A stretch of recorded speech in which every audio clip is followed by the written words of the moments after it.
Well, I think you just did. Just give Oh, okay.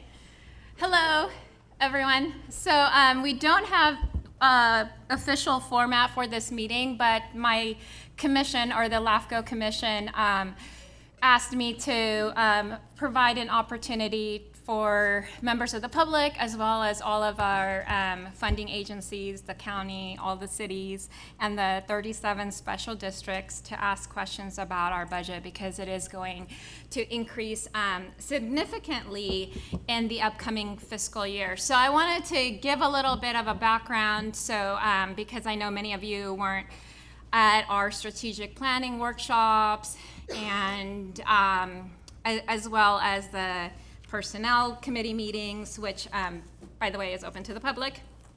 Those are all open to the public. And later today, we'll have a budget committee meeting. So I will give the same exact presentation to the budget committee, but I wanted to back up a little bit, because how did we get to the place where we're at?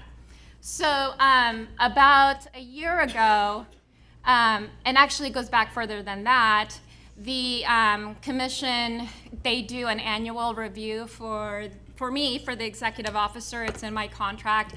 And so there's a number of goals. There's 10 goals that the commission approved. And the way that my evaluations are formatted is that all of the commissioners are given the opportunity to provide feedback on various items, and they also have an opportunity to establish goal for the upcoming year. These are all provided to the chair. The chair tabulates them. Sophie, who's back there, and she spends, oh my gosh, so much time putting these together. And so from, and then we have the closed session, and these are the commission obviously sits down and goes over all the goals and all the feedback.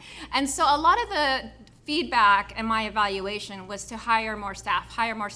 You'll see, again, not everybody provided or filled out their form, but many of them did. So for example, for number 3, hire staff, there were 5 comments.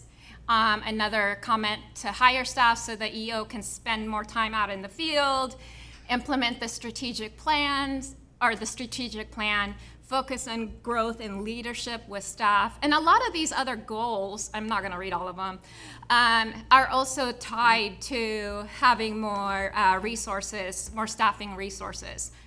And then, of course, we had our strategic plan last year, which took beginning late spring and throughout the summer, and it was finally adopted in October. And we spent several days and entire days together working on the strategic plan and really coming up with the vision for the future and where we want to go as an organization.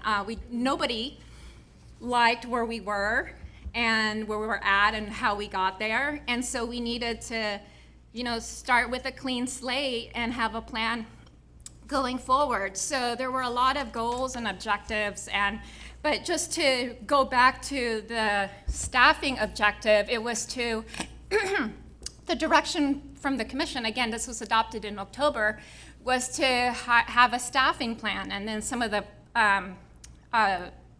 positions or job positions, I guess, classifications that they identified was a project manager, an analyst to perform all of our more standard annexation projects that don't really take a lot of, not time, it just doesn't require a lot of analysis or deep analysis, and then a GIS specialist. So all of this was discussed with the personnel committee. And as well as new projects, our ongoing projects, which I'll go through here and real quick.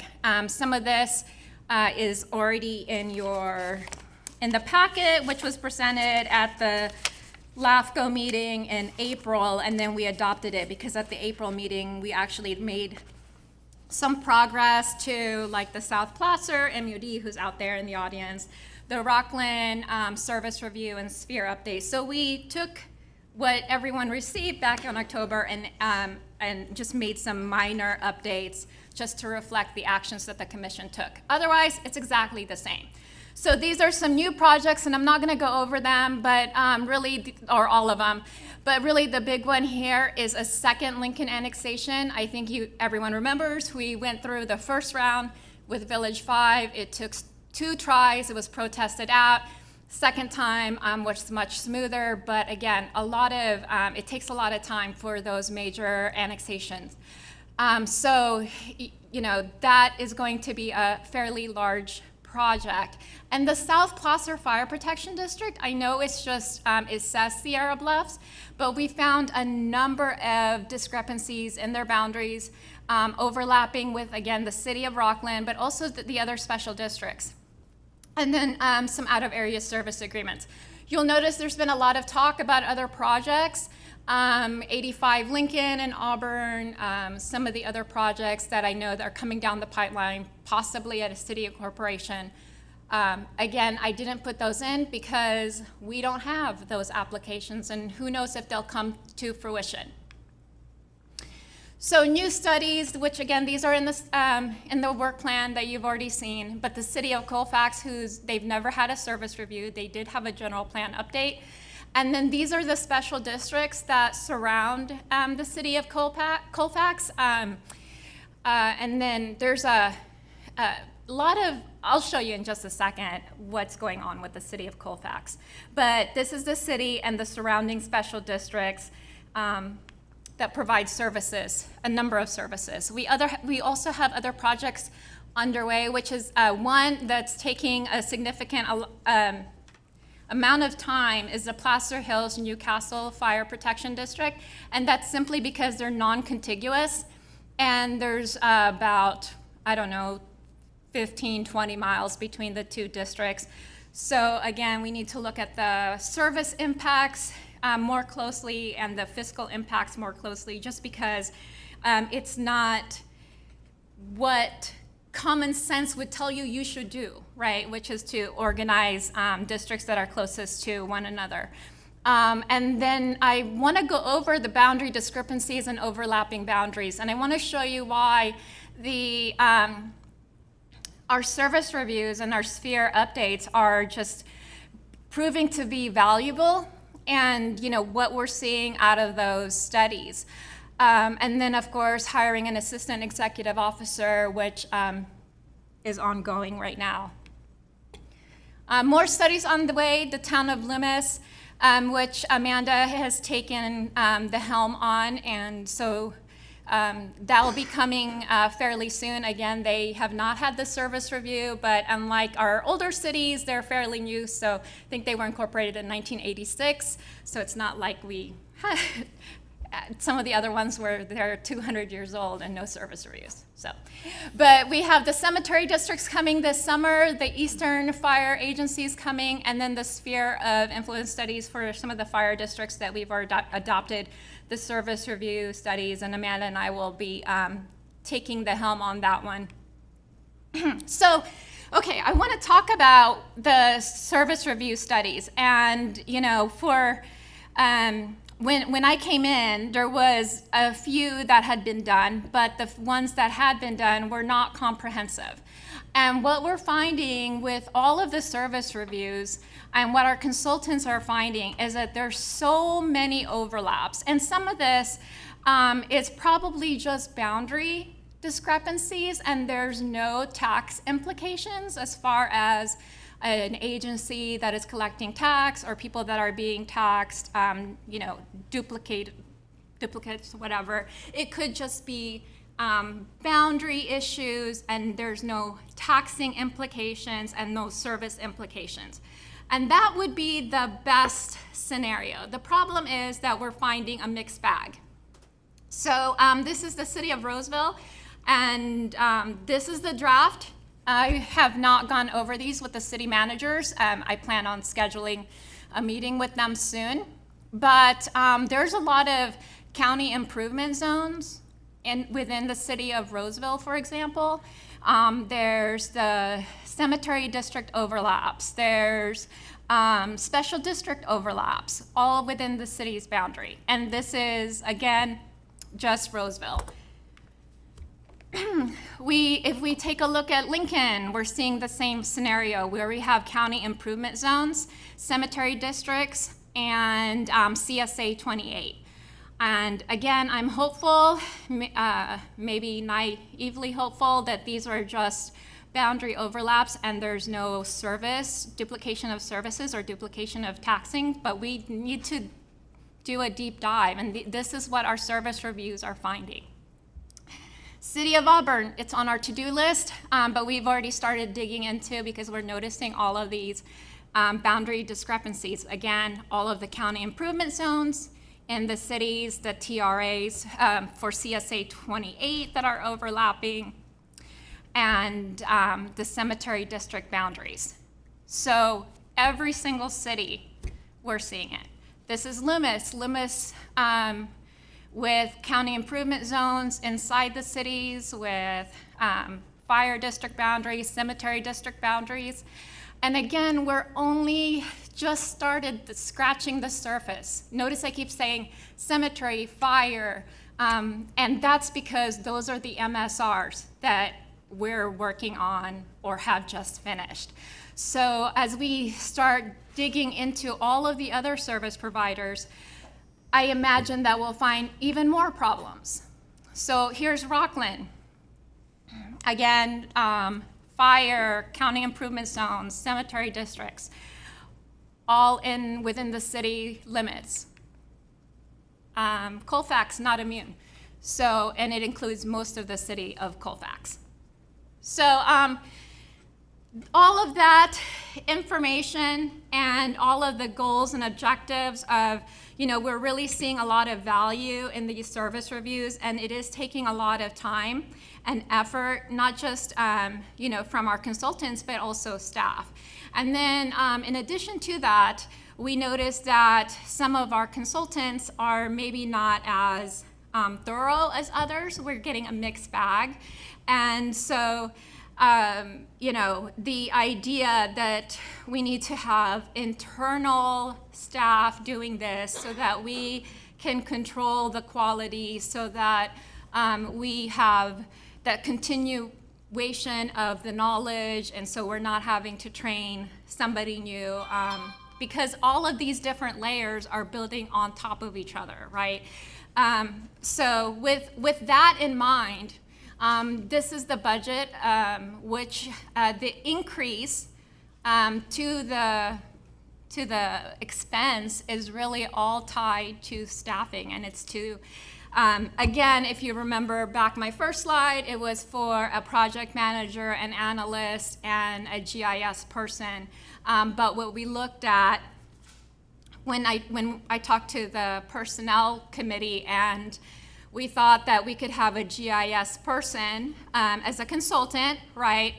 We don't need to have an in-house person at this time, but we looked at a senior planner, an associate planner for the two new positions. Again, in addition to the principal planner, which is our assistant executive officer position that has already been funded and approved, and we're now hiring for. So again, as I mentioned during the proposed budget hearing in April, it is a significant increase to all of our funding agencies, especially for the top 5 funding agencies, and overwhelmingly for the county and the city of Roseville, they'll feel the brunt of these increases. But I hope that you're seeing or you're beginning to see the value in the service reviews, and I hope that we can continue because with this path of completing all of these projects, because I think it's not just a matter of checking the box and the state told us to do that. Yes, we're doing that, but we're also finding problems and hopefully some solutions to the problems that we're finding. So the personnel committee had asked me, well, why is when you look at comparable LAFCOs, about the same size. Why is their budget and their employee costs so much lower? And it really, when you look at it, it's really as you know, we're tied into Placer County. We have an MOU with Placer County. So for the purposes of employee benefits and employee salaries, we're tied into the county system. So you look at the CalPERS rate for Placer County, which is, again, Placer LAFCO.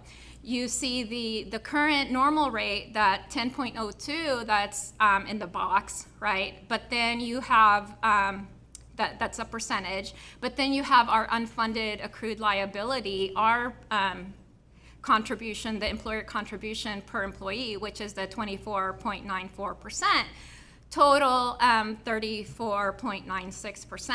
And then when you look at Monterey LAFCO, again, we have a number of LAFCOs that are about the same size, same budget, and yet our employee costs are much higher.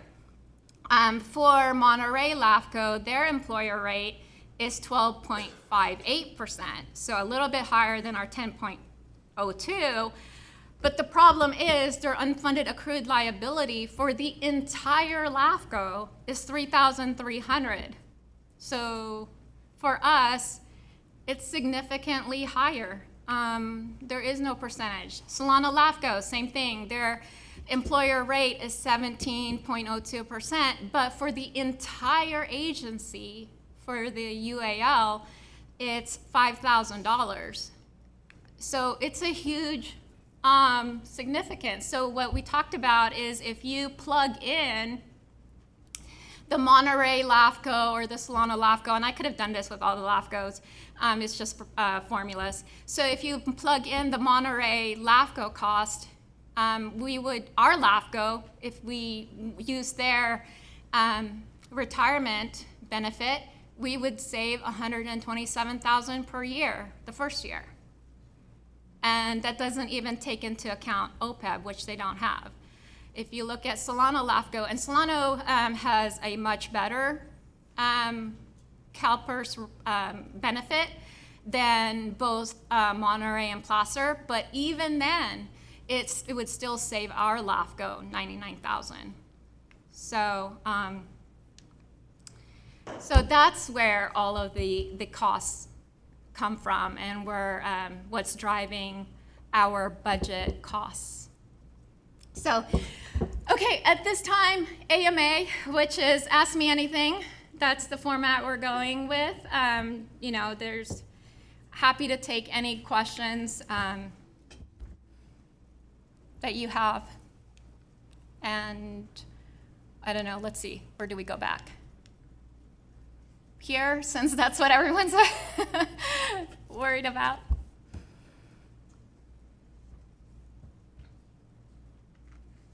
Audience questions or? Anybody? Yeah, everyone.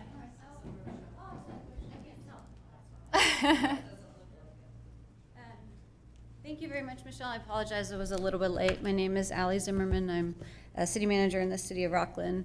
So I missed the first part of your presentation, so I apologize if any of this was covered. First of all, I was curious if the slides would be made available. Yes. Okay, thank you. I was just thinking a little bit about your budget, and I don't think any of us are here to nickel and dime it. That's not the point at all. I think for us, the big issue, and for Rockland, the variance is not very high, but what we are seeing is that over the last 3 years, our LAFCO expenditure has doubled. Yes. And our budgets are flat. We are having a status quo budget. We are not adding anything. The only increases you're seeing in our budget that we're proposing to our city council are natural costs that we can't control, and we're having to figure out how we're going to find the revenues to cover that. And so it's difficult when cities have to go and either we have to find new funding sources. We just can't go ask the county to give us more money in those kind of scenarios. So it's difficult for me to be able to go back and say, well, they're just going to charge us more. Mm-hmm. And so I'd like to know if we can talk about, or if there's any opportunity to talk about,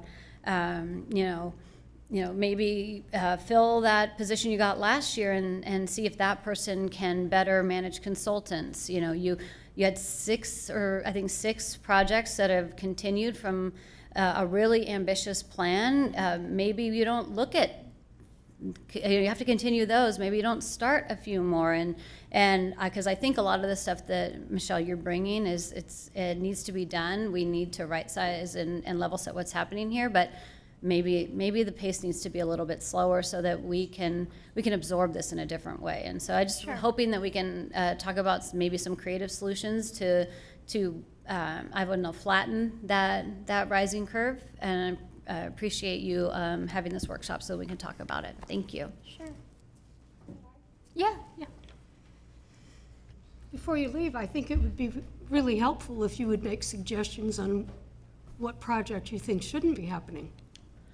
Doesn't necessarily need to be here on the spot, but. Sure. I'm happy to take a look, and I don't want to, I'm not the expert here in the LAFCO, so I don't want to call out anybody. What I'm looking at is in the work plan that what caught my eye is that after the first two service reviews that are new, everything else is continued, which means there are items that we weren't able to complete in the current fiscal year, but we're also, have new things that are coming up. And so I don't know that we can get everything done, but we are also planning the budgets for more and more new things, which again are all things that go into what our expenditure budgets are that we have to pay for. So I was just wondering if there's a way to look at not what needs to be done, because all of it needs to be done, but what's the realistic time frame to get it all Right. done? Yeah, and then the other consideration too is that a lot of projects that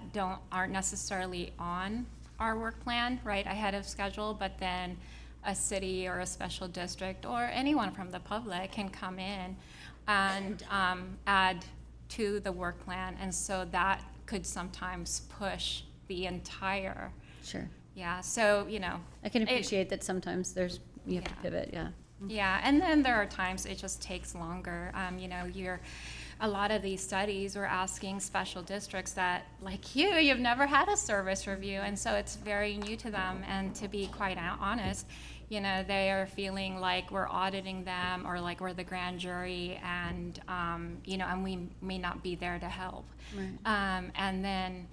So they feel very defensive. I don't blame them. But that takes longer because then you have to stop and explain, make them feel comfortable that I'm not auditing you. Right. I'm, yes, I have to do this, but I'm also here to help. So there's a lot of that too. I can appreciate that. For City of Rockland, we didn't feel like we were audited, but very few of the employees had ever been through that, so it was brand new, and took a lot of explaining and a lot of hand holding, and so it took a long time. So sometimes that's the delay. So again, nothing against our local agencies. That's just the reality. So there are times where we can speed up because an agency is more familiar, and then there are times where it's like we just have to make accommodations. Sure, thank you.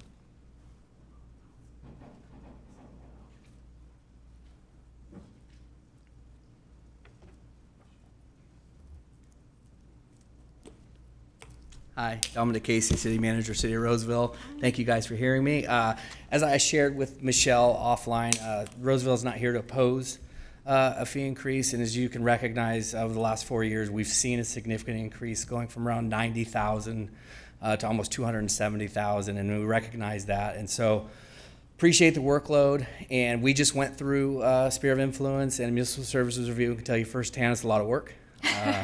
And so we appreciate the work that this commission did and Michelle did on that. I think the one thing I would suggest, though, is as we look forward and we look at the growth, we look at capacity, that this commission and Michelle does prioritize projects and look at things going forward, and maybe everything may not go forward, but there's going to be, as Michelle mentioned, maybe new work. And maybe sometimes that new work is shifts in priority. Yes. And so again, I think that for that reason, we're supportive of the growth and moving forward, and certainly our increases. And as I shared earlier, we hope the growth slows. Yeah. We don't continue to see these type of increases, because as the city manager, Ally Zimmerman, shared from Rockland, we're seeing it everywhere, right? All of our fee increases, and unfortunately what happens is that gets passed on to the taxpayers. because it's either that or cut services, right? And nobody likes for the cities to cut services. So I just wanted to share that and a little bit of perspective and get that on the record as well. Thank you.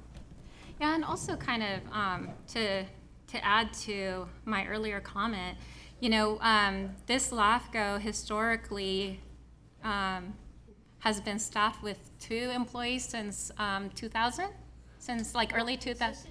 Yeah, and not consistently. Sometimes there was only 1. But before 2000, when you look at the older records, they were staffed with 4 and 5 employees historically when things were going well. I would argue not just at LAFCO, but for the entire county when we weren't seeing the you know, things falling through the gaps and, you know, the projects not being as thorough as they should have been. But up until 2000, they had an executive officer, an assistant EO, an analyst, a clerk, and so, you know, that I find that fascinating. And then they went down to 2, and then as Commissioner Rohan said, sometimes only 1, and that's when you start seeing the problems. So now to get back to where we were, it does feel like, you know, such a dramatic, huge increase, but it is just going back to how we used to be staffed. Hi. Hi, Sean, City of Lincoln. I just had 3 quick things, a couple of them a little more technical, and then I'll end with those. So we have a slightly different perspective. Obviously, you know, complain about any increase, but the question that I talked with you, Michelle, about a few times over the years has been, what kind of agency do you want to be? And so that's really a LAFCO board decision. And so if you're going to take down all of these projects, Lincoln's perspective is that you need to be staffed appropriately to do that. With that said, 2 technical thoughts. The first is that if, to the extent that we're seeing some increases as a relate of bringing on new full-time staff, which is great, I wonder if, as you're budgeting, if you were to get those approved in short order, you won't fill them in short order, most likely. No. Recruitment, time, maybe they turn down the offer. We're seeing that a lot these days. Yes. And so when you make the decision, there's a possibility that can be shaved because you're only paying someone for 9 months or 6 months or however long it takes to onboard them. So that's one. It doesn't save us next year, but it does help this year. Right. Part 2 is, what's not really clear to me is your cost recovery model. And so to the extent that you have applicants, whether they be cities or districts, whether the fees that are being assessed for those services are truly giving you enough, either under a flat fee or a deposit format, however you do it, to recover. Because if you're showing those dollars in revenue separately, my understanding, at least based on the budget, is that it would essentially reduce what the overburden cost would be to be covered by the participating entities. So Right. just thought, and Yeah, no, helps that's a a little very bit good. shave things. I mean, we just went through your the second the Village 5A annexation, and the deposit I remember for the LAFCO staff cost was actually right on the dollar. It was like $300 off, but for the consultant fees, we were able to give Lincoln back money because it, or refund their money because it didn't take as long as we anticipated because it was the second go round. And so we were able to use a lot of the same information for Village 5A. So yeah, it just depends. You're right, you know, our cost recovery, you know, we try, but it's not always perfect. Michelle, I'm not disrespectful, I just don't want to walk all the way back up there.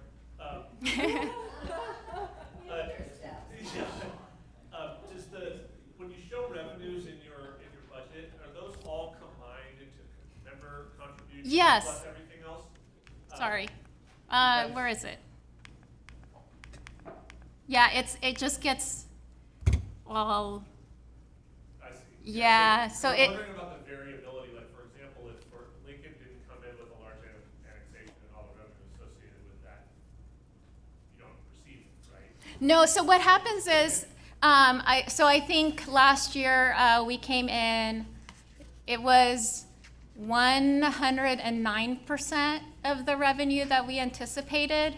So it was like a little bit over, and that's because, as you mentioned, sometimes the fees, right? Like we'll have a project that we didn't anticipate come in and that we have to process, and so we were able to collect revenue that way. So what we did with that, which isn't shown here, is then the commission put it in the reserves. That way we have a minimum 20% reserves, and it's for litigation, defense, et cetera. And so that 9% extra, so that went to the reserve. So you guys aren't being billed for litigation defense. So that's where it's going. But we're pretty close. I think currently for this fiscal year, so the one we're in, we're at 101%. So we're pretty close to our estimates. And also, isn't there some unassumed cost benefits or money that ends up getting reallocated through the process of redistricting or reformations that end up being a revenue benefit to some of the cities as well? Oh, you mean like, you mean from the projects themselves? Yeah. Oh, sure. I mean, with the when we process an annexation, right, you'll see, like for Lincoln that we just talked about, of course, when that development, you will see an increase. So we do bring a benefit eventually. There was like a Rockland project as well that Oh, yes. ended up recovering Right, so let me go back. substantial amounts through one of the projects that I Since, remember. which one is this? Roseville, Lincoln, Auburn, Rockland. Right, so the blue, I don't know if you can see it, it looks in the southeast corner, there's kind of a blue triangle, funny shape. So that is one where we, through the service review and the sphere update, where we're able to find that there was a duplication of, so the city of Rockland was not collecting, I believe it's 75,000 per year, but they were providing services, fire protection services and all the other services. And then the fire protection district was collecting revenue. So that wasn't a annexation-driven money that we were able to, find for, I guess, as a result of one of our projects. And so, with that being said, I'm assuming because there are so many overlapping boundaries that we've just scratched the surface with this new research project, that we are also anticipating many more. There will probably be more potential revenue that is reallocated to the original sources and therefore, Right. could be recovered as well. And Yeah, let me just bring up devil's advocate. Let me just bring up your city again. So when we did the Lincoln service review, I was brand new and it wasn't in the work plan, and we had an annexation, and so we had to quickly get through the process so we could, the service review sphere, so we could quickly get to the annexation process. So this wasn't discovered until after the fact. And again, the best case scenario is that these are just boundary overlaps that we can just administratively clean them up. But the worst case scenario is like that situation with Rockland, where you have a city like the city of Rockland, who should have been all along. I think I want to say it was like since the mid-90s, should have been collecting that 75,000 per year. Again, it was much smaller in the mid-90s, but it grows every year, right, with CPI. And so I hope that's not the case. I hope that these are just mix-ups, but again, we're seeing it in every single city, every single service review we do, we're seeing these overlaps, and that's just because LAFCO wasn't staffed for, 20 years. to the same extent that they were back in the before 2000 when they were high functioning organization, honestly. So we're seeing it, and I hope it's just administrative. I hope it's not like the Rockland case. And the worst case than Rockland is if it were, private property owners that are getting double taxed. And I don't know. It's a mixed bag. Right.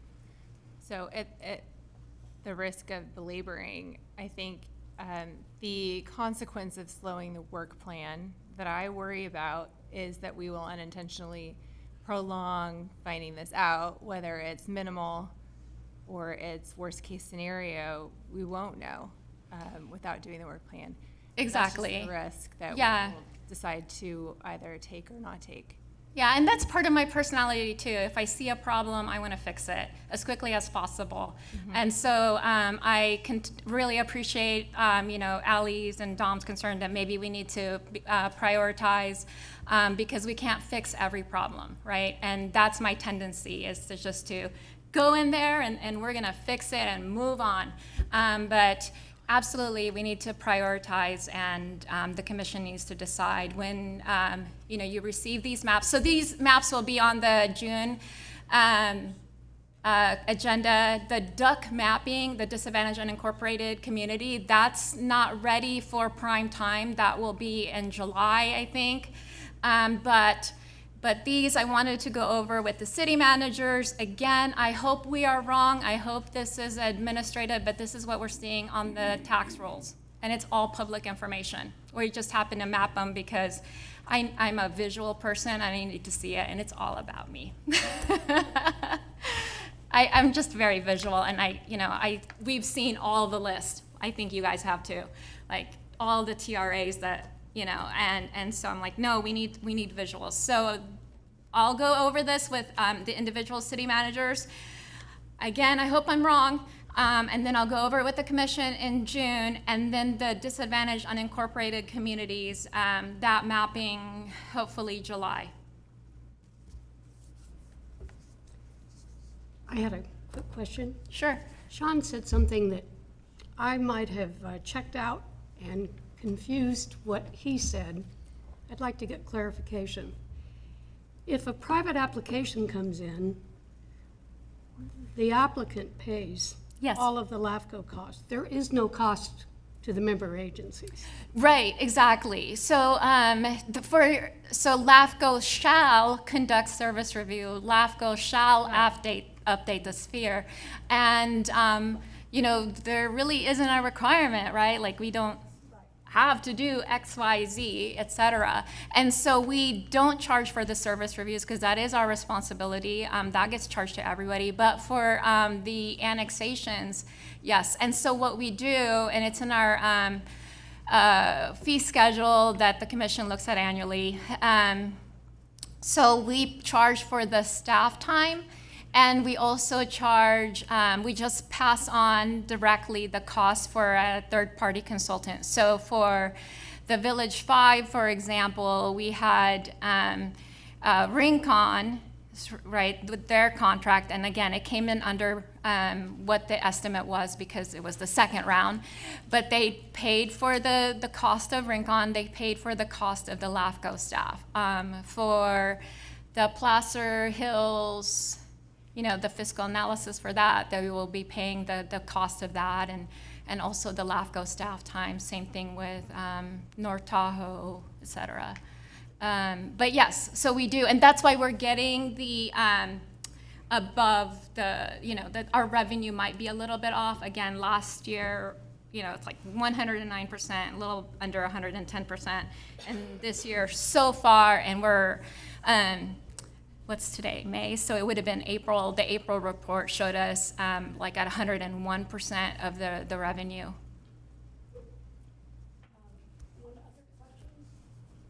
Oh, sure.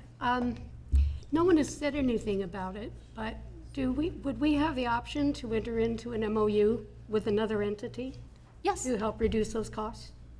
absolutely. Or you can go with my former LAFCO. we entered into a direct contract with CalPERS. So that's why, and that's what Monterey did, and a lot of the other LAFCOs, because it is a less expensive alternative than contracting with a city or a county or even a special district, because then you can tailor it, the commission can tailor it to just your 3, 4, 5, 6 employees, whatever it is, as opposed to an organization like the county with 3,000 employees. So that's why I think when we talked about this at the oops, I'm so sorry. I'm like completely backwards as usual. So when we talked about this at the employee or the personnel committee, yeah, it's that 51,695,000. That's for the entire Placer County. And then when you look at Monterey, it's 3,000. That's a huge difference. So again, we're paying almost 35% compared to like Monterey is 12.58. I have a question. Why is there so much lower? Because they have a contract directly with CalPERS. I have a So- question. If we were able to, do that, could those costs go back to stakeholders and reduce accordingly to their fee? Yeah, absolutely, because then we wouldn't be billing the cities and the county and the special districts. So what we would need to do is to get a valuation from CalPERS, and it does take a little bit of time, but that is something we can do. We can get a quote. But no, that was what the personnel committee, like, why is our budget, they're also, when you look at, it's not here, but it was the one with the flowers that Amanda prepared, the comparable LAFCOs, and you look at their budgets and, and their staffing models, and, they're a lot less expensive, and and I'm like, okay, well, why, right? And when you start looking, their salaries are not, significantly higher, lower. We're pretty much in the average, right, Amanda? We fall right in the average or below average. And so it's not the salaries, it's the benefit load. And what is really the most expensive in the benefit load is this CalPERS, right? Because they all have CalPERS medical too, like we do. Mm-hmm. So anyway, but that's what the driving costs are. Yeah, that variance. Okay, thank you. Good afternoon, Daniel Chatney, Placer County CEO. I just want to thank Commissioner Rohan for asking the question about the UAL, because I was going to ask some of the similar questions at how the other agencies were allocating their share of the CalPERS program to their LAFCOs. So that answered that question for me. Thank you. I would just add that there's, the county in our UAL also still has the state of California court employees that are calculated into our UAL calculation that comes from CalPERS. That's been a bone of contention with statewide auditor controllers for quite some time, where we're not paying in for them anymore, but they are still part of our overall program. So just adding some more to that. I have a couple questions for clarification on some of the budget slides. So starting, on the overall budget slide, that looks like this. If you, Yep, sorry. Oh, I'm so sorry. I'm backwards. I think this thing is backwards. There you go. okay, so I'm just going to kind of walk through a couple different pieces. So the 1,417,859.36, the total proposed fiscal year 25-26 budget looks accurate. So if you divide that by 3, it's the 463,767.42, correct? That shows up on the pie chart. Yes. Yeah, the 463,767. Yeah, and then on this slide, the proposed funding for each of the agencies. Yes. Placer County is listed at 463,767. Yes. But there's a subsequent slide that has some narrative underneath it. It's not in this printed package that I have. Oh. I don't know if it was in your slide presentation or not. It's, Okay. it's in the version that's online, has an amount of 392,338 for Placer County. Was that the last fiscal year? No, I believe that was for for the proposed fiscal year, is that right? It's in here, we probably maybe missed updating that, I guess. That was the, Oh, that's weird. yeah. Oh, okay. I apologize. That might be a mistake.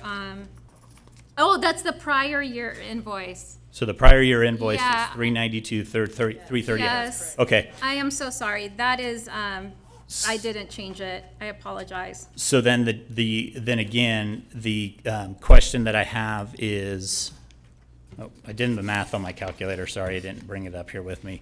But does the county's invoice get netted by the net investment income that's included as a revenue line in your budget?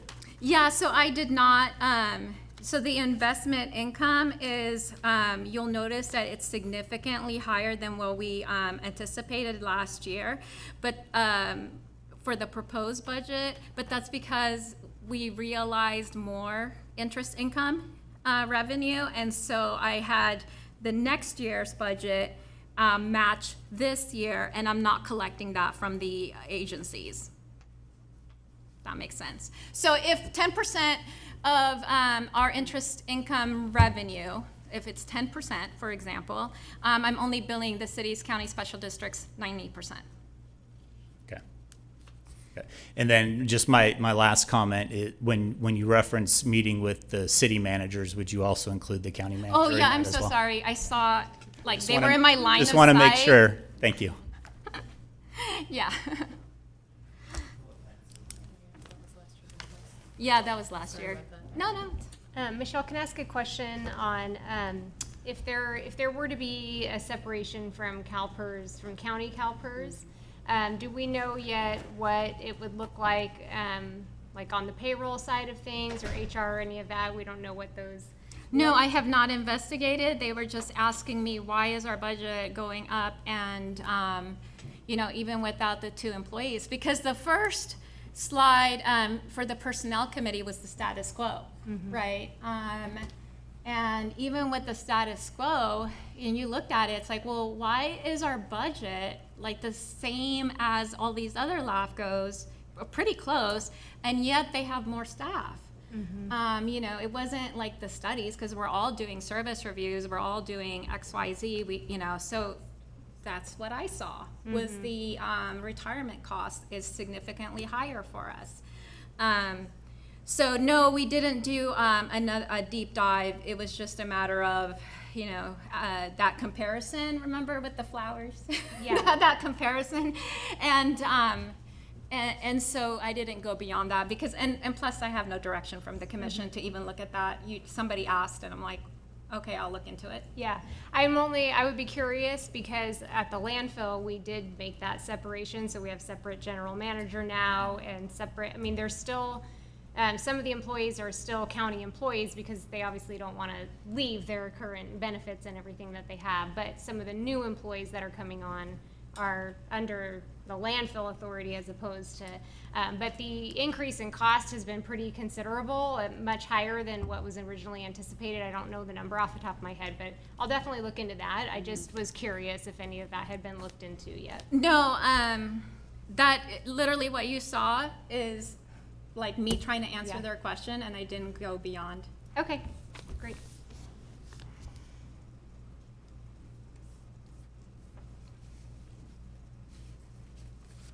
Okay, sorry, I feel like I'm bringing the depressing into Placer County.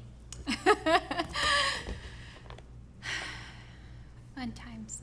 So I think the next meeting starts in about 10 minutes, and it's the Budget Committee, and I'm just looking for, this isn't a Brown Act meeting, but the next meeting is, and it's just looking for recommendations from the committee for the full commission. So we'll deal with that unless somebody else has questions. Otherwise, is it okay if we take a break if everybody's done? Okay.